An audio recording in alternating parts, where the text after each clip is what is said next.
Et si c'était à refaire, Oui. genre tu recommences là maintenant avec Non, l'expérience que trop tu as. fatigant. Ah non, tu le ferais pas. Je le referais probablement, mais pas à mon âge. Je le referais différemment et pas avec 1000 euros, pas dans un garage.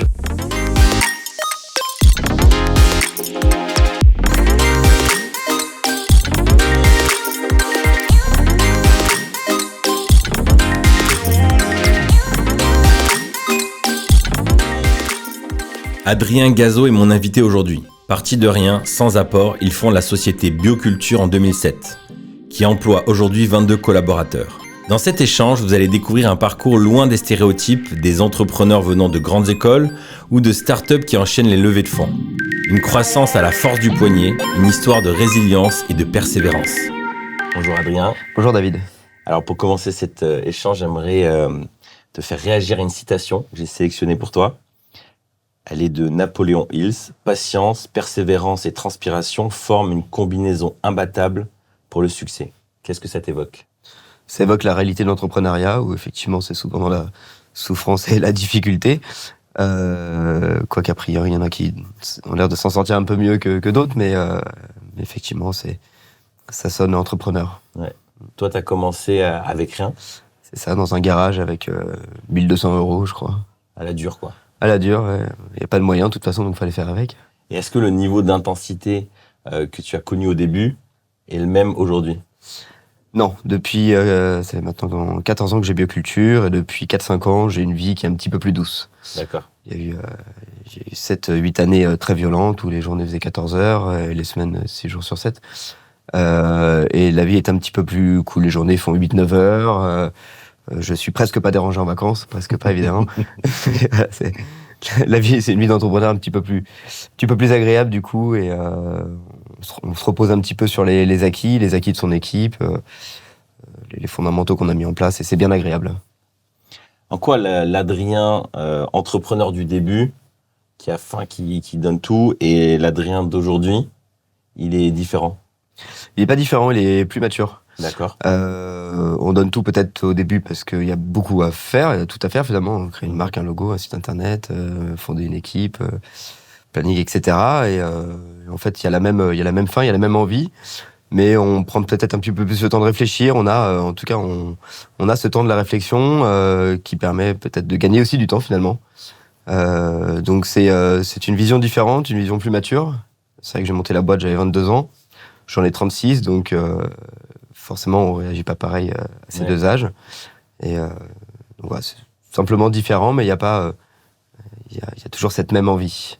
Est-ce que tu as toujours cette tentation de vouloir être partout sur tous les sujets, ou au contraire, tu es plutôt du genre à déléguer, dire allez-y, débrouillez-vous, je vous fais confiance, ou C'est une question intéressante. C'est vrai qu'au début, on lâche rien. Ouais. Peut-être parce qu'on a un manque de confiance en soi aussi, ou un manque de lâcher prise. Et non, aujourd'hui, je délègue beaucoup.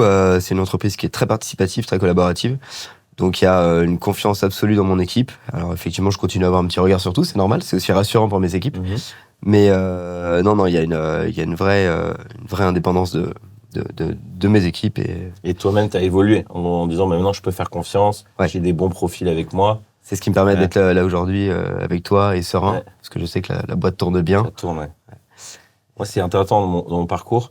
Au début, forcément, tu fais tout. Ouais. Et après, j'ai très rapidement voulu déléguer en disant, OK, moi, je dois me concentrer sur la croissance, sur les nouvelles opportunités. Trop vite, Ouais. tu penses? Ah oui. Et je pense qu'en fait, j'ai dû réapprendre à me dire, non, il faut quand même que tu mettes ton nez dedans. Parce qu'en fin de compte, c'est toi qui as le plus d'expérience, qui connaît le mieux les enjeux. Et pour moi, ça a été un défi. Parce que, faut pas prendre trop de hauteur finalement. Ouais, c'est ça. C'est des moments où tu t'envoles un peu trop haut, t'es hors sol. Et puis en fait, tu dis merde, en fait, je suis déconnecté. Toujours se raccrocher au terrain. Et les gens sont un peu seuls, comme tu disais, ça rassure. Ça peut faire perdre de l'efficacité à l'entreprise si nous on prend trop de hauteur et qu'on n'est pas, voilà, les bonnes habitudes peuvent vite se perdre, pardon. Et tu as raison, il faut toujours avoir un œil sur le terrain, garder un contact. Et si c'était à refaire, les gens, tu recommences là maintenant avec l'expérience que tu as. Non, trop fatigant. Ah non, tu le ferais pas? Je le referais probablement, mais pas à mon âge. J'étais vraiment je le referais différemment et pas avec 1000 euros, pas dans un garage. Tu ferais comment alors? On est dans une société qui est un petit peu différente d'il y a 14 ans. Aujourd'hui, on trouve plus facilement des financements, on lève des fonds. Aujourd'hui, c'est vrai que j'ai un réseau que je n'avais pas parce que je sors pas de grandes écoles. Donc je ferai ça avec un petit peu d'argent, un peu plus de maturité évidemment. Mais en tout cas, je serais incapable de dépenser la même énergie que j'ai dépensé les 8 premières années de bioculture. Et tu penses que tu serais allé plus vite si là tu recommençais avec des fonds? Ouais. Et tu penses pas que justement la rage que tu as dû investir, faire preuve, c'est un peu ça le succès? Parfois quand on a trop de ressources, en fin de compte on se pose trop de questions, on prend des décisions différentes. Alors, l'histoire est belle, je suis très fier de mon histoire, je suis très fier d'avoir commencé de zéro et d'avoir galéré. Mais quand je regarde en arrière, il y a quelques années, j'avais un peu épuré mes dettes et un petit peu, parce qu'il y a des passages difficiles. Et j'ai pleuré de soulagement de voir une étape très difficile quand même de ma vie se terminer. Mais j'avais vraiment des larmes. Plusieurs jours, à chaque fois que j'y pensais, j'étais extrêmement ému parce que je serais absolument pas prêt à revivre ces difficultés. Donc c'est bien la rage, c'est bien de démarrer bas, mais pas trop bas, je pense. Le prix était un peu trop élevé. Ouais, je pense. Ouais. Je pense, et 22 ans, c'est vrai que c'est jeune. Donc, moi, si c'était à refaire, j'attendrais un petit peu, peut-être un peu plus d'expérience, un peu plus de financement, et en association, parce que j'étais seul. Ouais. Et je vois tous mes collègues entrepreneurs qui sont à 2, 3. Finalement, l'histoire est belle, sympa de partager aussi. Et ça m'a beaucoup manqué. T'as des associés aujourd'hui? Aujourd'hui, oui, j'ai Sophie qui m'a rejoint il y a à peu près 5 ans. Okay. Et ça m'a beaucoup apporté dans les échanges quotidiens qu'on peut avoir sur l'entreprise, sur les projets. Ça a changé ma vie. Bah oui. Et puis il y a une complémentarité. Ouais. Tu sais qu'il y a quelqu'un qui a autant envie que toi que ça marche et qui amène ses compétences. Tout à fait. C'est vrai que ça change beaucoup de choses. Je suis la folie et elle est la sagesse. Donc ça s'équilibre parfaitement. Oui, c'est ça. C'est souvent des duos comme ça. Hein. Ouais. Après, ça emmène d'autres challenges, à des moments de réussir à se comprendre, de pouvoir accepter que l'autre, parfois, il y a un frein, ou au contraire, l'autre va un peu trop vite, et du coup, on assume ensemble les conséquences de la folie. Comme un mariage. Hein. Ouais, c'est exactement ça. Ouais. Tu t'es lancé à un moment où le bio, c'était pas autant à la mode qu'aujourd'hui. On n'en parlait pas du tout. Ouais, c'était nouveau. Ouais, il y avait quelques boutiques, tu sais, de bobo écolo où personne voulait te mettre les pieds. C'était poussiéreux. Non, c'était la grosse galère. Et au bout d'1 an, on a commencé à avoir les premiers articles dans la presse, non pas sur le bio, mais sur plutôt la malbouffe. Attention, pesticides, c'est quand même pas le top. Mais c'était vraiment juste dans la presse écrite, c'était assez sporadique. Mais mine de rien, on a vu... moi, ça m'a sauvé ces quelques articles, parce que du coup, quelques consommateurs ont commencé à se poser des questions.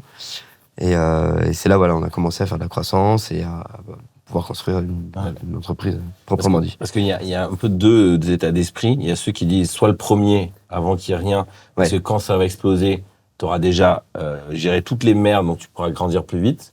Et ceux au contraire qui disent va sur un marché où en fait ça roule déjà, il y a déjà des canaux, enfin t'as pas besoin d'être un pionnier, de réinventer.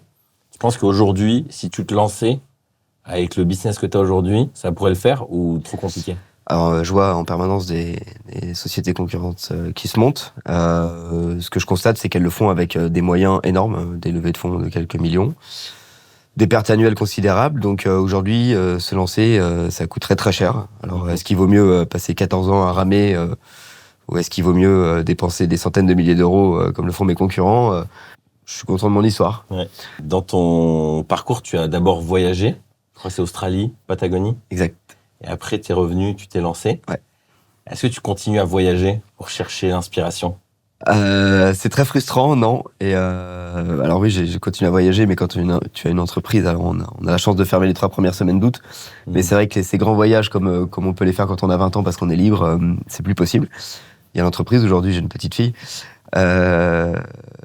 Donc les voyages sont beaucoup plus courts, mais ça me trotte toujours dans la tête et j'ai pour projet d'ici 2 ans, avant que ma petite fille aille à la maternelle, de prendre 3 mois, de laisser mes gars gérer et de partir avec ma compagne et ma fille et faire 3 voire 4 mois Australie, Nouvelle-Zélande et voilà, de me faire dans le but de vraiment déconnecter ou vraiment te dire tiens j'ai besoin de nouvelles inspirations parce que ça a eu un impact sur ton business donc ça t'a donné envie de te lancer.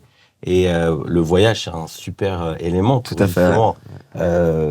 Ton cerveau, il se met dans un autre état d'esprit.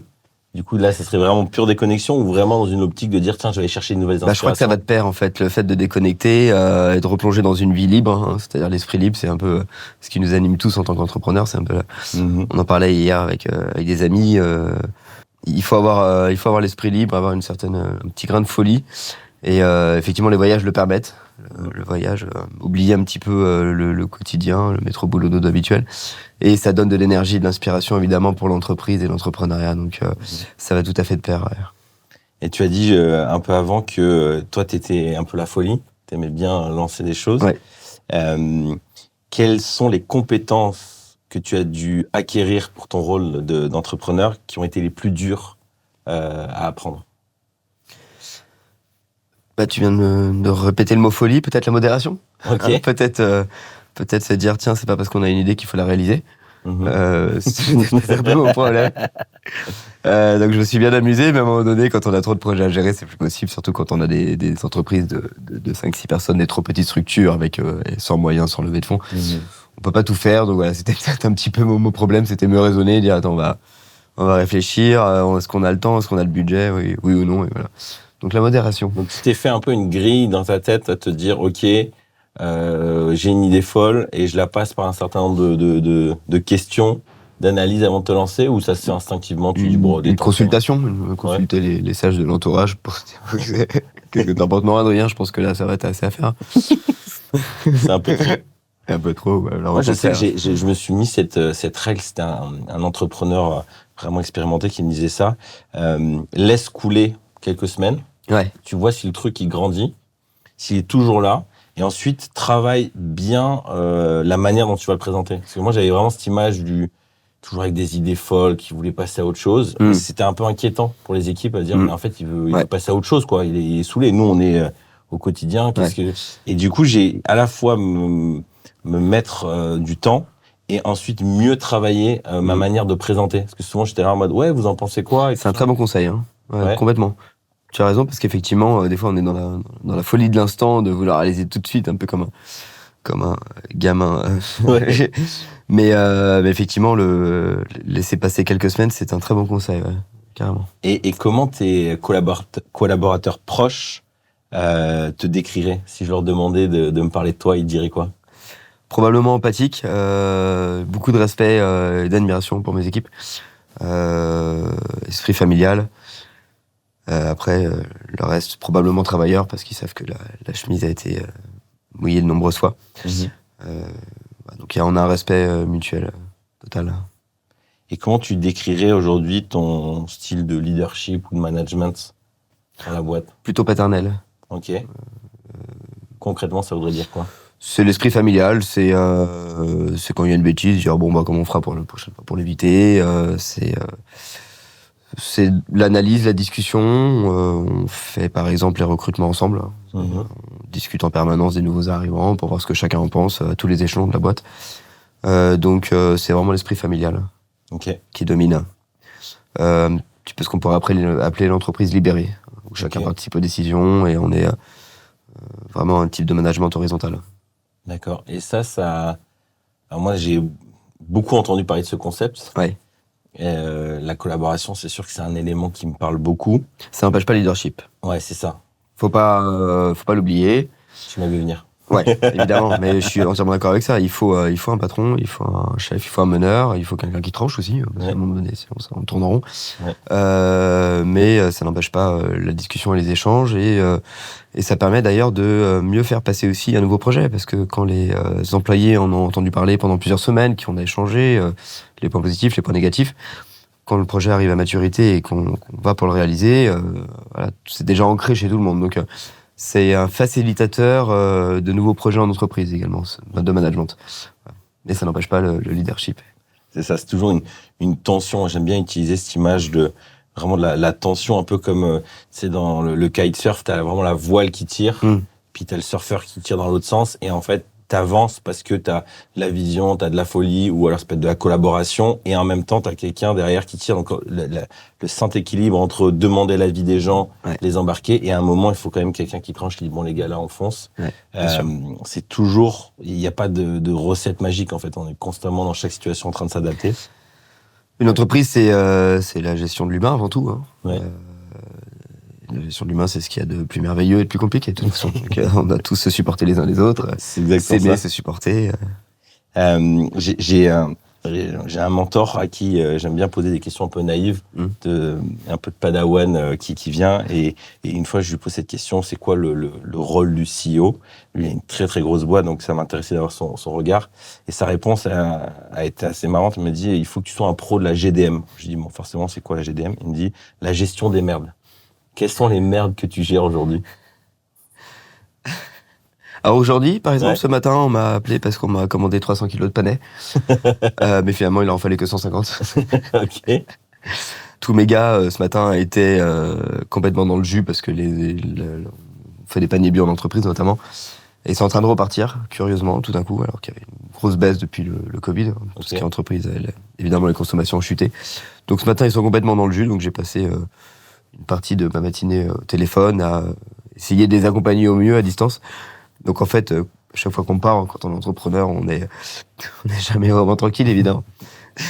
Donc en gros, t'es encore vachement dans l'opérationnel, quoi. Alors À ça dépend. débloquer des Demain, situations. c'est peut-être pas avoir un seul appel d'eux, ça va peut-être très bien se passer, mais effectivement, je suis parti il y a 15 jours faire 4 jours de marche seul dans les Asturies, marche de Saint-Jacques-de-Compostelle, un petit bout.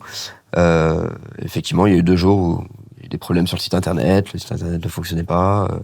La veille, c'était un problème avec l'eau chaude dans l'entreprise. Et puis après, les 2 derniers jours, j'étais pas eu reçu un seul appel et j'étais parfaitement tranquille.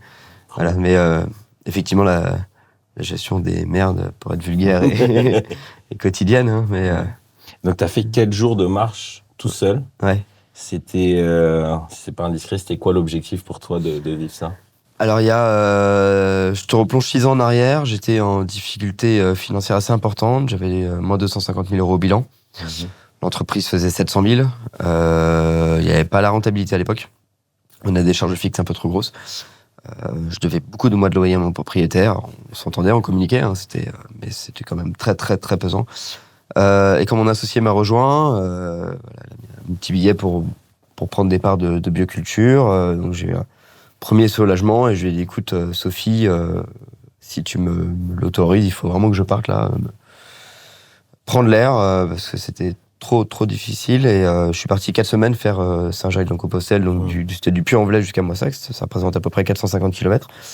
Et l'objectif était spirituel. Alors je suis pas catholique, mais cette marche a quelque chose de spirituel. Et ça m'a fait un bien fou. Et je suis revenu avec une énergie vitale incroyable qui m'a permis de renchérir et d'être ce qu'on est aujourd'hui. C'est-à-dire voilà, tout va bien, tout va mieux. La boîte est en croissance. Voilà, on prend de l'air, on prend du recul. On se recanalise, on intériorise un petit peu. C'est dingue de voir à quel point, il y a des moments où on n'en peut plus, on veut tout quitter. Ouais. En fait, ce qu'on a juste besoin, c'est du repos, de se recentrer. Ouais, c'est vrai. Il y a quelques années, une phase pareille, j'en pouvais plus, j'ai l'impression que j'avais tout donné. Je prends des vacances, j'en parle aux actionnaires, je dis bon voilà, je vous le dis, je vais me reposer, mais je pense que je vais arrêter. Ils me disent ouais, vas-y, pars en vacances, on verra après. Et en fait, au bout d'un certain temps, mais j'avais juste une envie, c'est de retourner, quoi. Ouais. Et après, j'ai eu des putains d'idées qui ont enchaîné derrière. Des fois, il faut juste un bol d'air. Hein. Ah ouais, c'est ça, c'est simple. Ouais. C'est C'est difficile de se l'accorder. Hein. Tu dis cette gestion quotidienne, on a des équipes. C'est très très dur de se prendre cette liberté. Et en fait, c'est vital pour l'entreprise hein, que le dirigeant puisse s'aérer l'esprit. Souvent, les coachs, ils vont dire, coachs d'entrepreneurs vont dire, bah, en gros, là, tout part, en tout cas en termes d'énergie, souvent de la tête, quoi. Si la tête, elle va mieux, et ben en fait, ça découle partout. Au moment où on perd le feu, la fougue, et parfois c'est tout simplement physique, quoi, émotionnel. Et c'est vrai que le fait de faire un genre de pèlerinage, à la fois on s'aère la tête, le fait d'être seul aussi. Enfin, je sais pas pour toi, mais moi, je sais que je pense que j'ai énormément besoin de solitude, mais en réalité, je m'en accorde jamais. Tout le temps avec du monde, les enfants, la famille. Et c'est tout simple. C'était un bouquin que j'avais lu du général De Villiers sur qu'est-ce qu'un chef. Très intéressant. Tu l'as lu? Il est venu au Spring Campus il y a 3 ans et j'ai son bouquin que je l'ai pas lu. Mais ouais, j'ai encore à lire. Et en fait, moi, je m'attendais à des conseils de l'espace, tu vois. Tu dis, le gars, c'est un général et tout. Et en fait, extrêmement terre à terre. Ah ouais, prends une balade, fais une balade, quoi. C'était des trucs, prends le temps, discerner, avant de prendre une grosse décision, fais une balade dehors. Et ça ira mieux, quoi. Effectivement, tu le disais, quand on a une entreprise, une femme, une famille, c'est très très dur de prendre ces moments-là, de se les autoriser. Hein. Et pourtant, tu viens de le dire, c'est vital. Quelle est ta définition de la réussite? Alors pour moi, la réussite, elle est encore une fois très tournée dans le social. Ma plus grosse satisfaction, c'est... je veux pas être redondant, mais quand j'arrive le matin et que je vois mes équipes qui chantent, voire qui dansent, parce qu'ils ont le temps de prendre 5 minutes pour danser, et que le travail est bien fait, et qu'on a des super retours clients, là je me dis que j'ai réussi. Une belle équipe, une belle énergie, des bons retours clients. Pour moi, c'est ça la réussite. Alors après, il y a la réussite financière, c'est mieux quand on est rentable. Ça permet de réinvestir, ça permet de mieux payer aussi ses collaborateurs, et pourquoi pas soi-même. Et voilà, pour moi, ça, c'est presque secondaire. Donc, c'est vraiment sentir que dans les équipes, les gens autour de toi, ils sont à leur place, ils vont bien, quoi. Se sentent bien, sont heureux de venir le matin. Parce que si eux ne sont pas heureux, c'est pas très agréable non plus pour nous d'arriver dans une entreprise où les gens ont la gueule. Ouais, c'est vrai. Est-ce que tu penses que la société a besoin de plus d'entrepreneurs? C'est exactement ce que je pensais il y a quelques années. Parce qu'encore une fois, on se replace 14 ans avant. L'entrepreneur n'était pas vraiment, le vent en poupe. On est plutôt le patron, c'est des cons. C'est de moins en moins le cas. De plus en plus de jeunes, il me semble, qui sortent des écoles comme Sciences Po, HEC, essaient que se mettre à leur compte. Donc, je trouve que c'est super parce que tout le monde doit, tout le monde. Si un maximum de gens voient les difficultés que c'est d'être entrepreneur, on va peut-être mieux comprendre le monde entrepreneurial et le patronat et ses difficultés. Donc je pense que c'est super. Là, je pense qu'on est un petit peu nombreux quand même. Je te dis ça pourquoi? Parce que les startups pullulent. Alors c'est très bien, mais ça tombe bien, il y a de l'argent, il y a visiblement beaucoup de finances également. Mais il va y avoir effectivement énormément d'échecs. Parce que je pense qu'il y a des marchés qui saturent un petit peu, qui saturent d'offres, et ça complique la vie de ceux qui sont là, et les nouveaux arrivants risquent fort de s'y perdre également, et les investisseurs d'y perdre.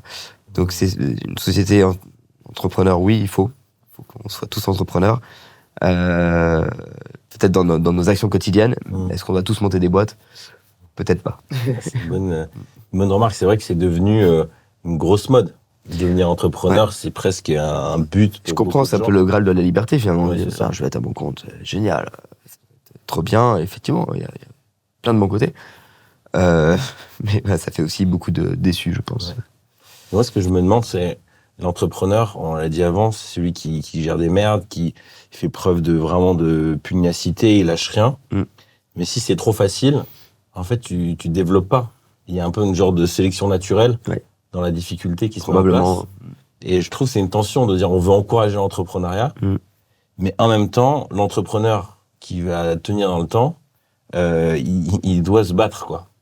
Mais peut-être qu'il y a des nouveaux formats aussi d'entrepreneuriat avec peut-être moins de pression, je sais pas. Et c'est ce que je constate. Là, ce Spring Campus, par exemple, il y a des confrères qui, dans des domaines souvent dans le digital d'ailleurs, ou immobilier, qui sont généralement 2-3 associés, qui ont levé des fonds, et leur réussite est assez fulgurante. Ils se retrouvent assez vite avec 50, 100, 200 collaborateurs. Donc en 2-3 ans. Donc on a l'impression que tout peut aller aussi beaucoup plus vite. Donc on a des modèles différents qui arrivent, où c'est probablement moins à la dure, et je veux pas les dénigrer, je pense que ce sont des gros travailleurs, j'en doute absolument pas. Mais effectivement, moins d'années de labeur, et tant mieux, j'ai envie de dire, parce que on n'est pas là non plus pour faire que pour en chier, on est aussi pour vivre des belles histoires. Et si c'était à refaire, est-ce que tu ferais pour aller dans ce sens-là, est-ce que tu ferais une école, par exemple, où justement tu disais le réseau? Moi, j'ai pas fait d'école non plus, je me suis lancé direct, j'arrivais pas à trouver du travail. À force d'avoir appelé des jeunes, des patrons, à chaque fois on me disait non, j'ai eu la rage, j'ai fait ok, tant pis, je me débrouille. Et pendant longtemps je me disais non, en fait ça me sert à rien. Je pense que l'enseignement, je sais pas. Par contre, le réseau, je me rends compte là, on a un nouvel associé qui lui a un énorme réseau dû de son parcours, mais c'est tellement plus facile. C'est puissant le réseau. Et je suis entièrement d'accord avec toi. J'avais pas conscience que le réseau avait son importance. Je dénigrais d'ailleurs plutôt les grandes écoles, n'en ayant pas fait moi-même. Je me disais, tiens, ils ont l'air quand même de à peu près rien foutre sur les bancs de Sciences Po et compagnie. Ils ont l'air de beaucoup faire la fête. Et en fait, ils font pas que la fête, évidemment. Ce sont souvent des gens brillants, déjà d'une part. Mais en plus, c'est vrai qu'ils sortent avec un carnet d'adresses et c'est quand même vachement plus simple de pouvoir passer un coup de fil et d'avoir parfois une solution ou un bon interlocuteur ou un bon fournisseur. Ouais. Le réseau, c'est important. Merci beaucoup, Adrien. Merci David de m'avoir accueilli. Yes. C'est un plaisir.